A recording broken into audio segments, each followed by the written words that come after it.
Hello everybody, my name is Joshua Kelly. For my week 7 demonstration speech, I'm going to demonstrate how to cook our barbecue steaks. Now, steak isn't necessarily a difficult meat to barbecue, but it is easy to mess up if you don't do it correctly. For my steak, I chose the ribeye. You can see it's got excellent marbling all across. It's also got this layer of fat on the outside that helps keep those juices in.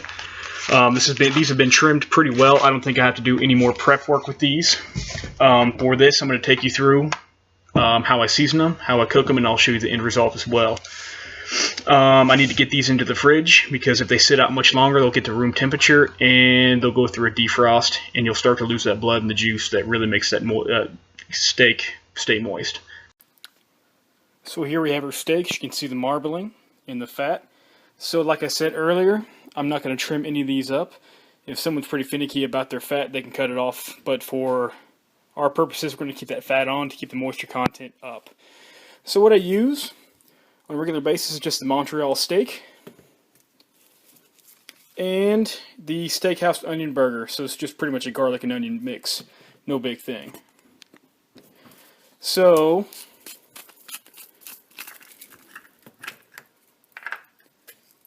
it just depends. You just need to season it to taste. I prefer something with a little more punch. So for the first side, we're just a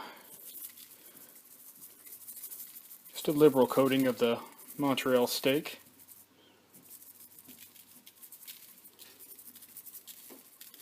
So the Montreal steak just has your pepper and your salt. So you can take that out of the equation if you'd like. And then I won't even worry about rubbing it in. We're just going to let it sit for a little bit, and then just another liberal coat. Not too much of this. If you do it too much, it'll make it too salty and it'll overpower. So we just add a little bit of the Steakhouse to each side. So what I'll do at this point in time is put these back in the fridge, let them sit for about 20 minutes, flip them over, and do the other side. So we've waited for 20 minutes, and I pulled these out. As you can see, everything's kind of meshing together with the steak. It looks pretty good. I went ahead and flipped these over, so we're going to repeat the process on this side. It's very important, I can't stress it enough, that you keep these steaks in the refrigerator. Don't allow them to get to room temperature, because they will defrost and you will lose the blood and the juices, and you want to keep that stuff inside. It's also very important at this point in time, or any point in time until you're ready to eat the steak, not to puncture it with a knife or a fork, because that will cause the juice to leak as well. So what I'm going to do is go ahead and just flip this guy right over, and following food safety practices, I went ahead and washed my hands before this. And once again, we're just going to liberal coating.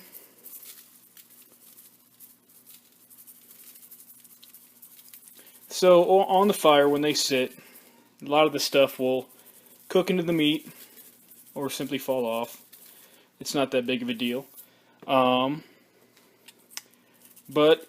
as I'll show you later, I prefer the low and slow method. A lot of people just like to throw their steaks on the fireside and burn them to a crisp and call it good. I prefer to take my time with it, and to me it just adds that little flair, shows that you really care about what you're doing. And so what I'll do once again, I'm going to throw these back into the fridge for another 20 minutes, and at this point in time I will start the fire. So this is the grill. I just use a basic 22-inch Weber.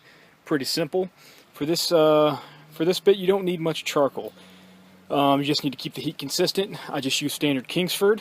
You can use competition grade if you'd like. It burns a little bit hotter, but it does burn quicker. This stuff burns constant and burns a little slower. As you see, I have it set up for an indirect heat. That means all the heat's going to be on one side, and I'll have the meat placed on the other. And then I'll have the grill, and we'll use the vents here at the bottom for the heat. So we're getting ready to throw the steaks on. And if you look closely, the charcoal's almost ready. I threw the grill on there so we get the grill nice and hot. But I wanted to explain a little bit about the indirect heat. So I piled all the charcoal on this side. I cooled it down with the vents below. And what's going to happen is all the charcoal on that side is going to be fed by the air coming in underneath, and that's going to feed that fire. And what's going to happen when I put this on, I will put these vents over the meat. So effectively, what's going to happen is the fire is going to be fueled by the air coming from underneath and escape through the vent up the top, so that the meat will have ample exposure to the heat. So we're getting ready to throw the steaks on. We had this covered up for a little bit to get that grill nice and hot. This fire is about 350 degrees right now. And what we'll do is we'll just place them on the grill, side by side. And what I did is the vents underneath, we use those so we can keep our temperature. So we just place them on the grill like that, and I'll let them go for a little bit. And what I'll do is place the lid back on with the vent over the meat, so like we discussed about before, the hot air will escape through that vent and cook that meat. So these steaks have been on the grill for about 15 minutes. Like I said earlier, we like to go low and slow. Some people like to throw it on there, turn them and burn them if you will, but I prefer low and slow. Slow and steady wins the race. So like I said before, it's very important that we don't puncture these or cut these in any way, so I'm going to use the handy dandy tongs, and I'm just simply going to flip them over. And you can see those characteristic grill marks.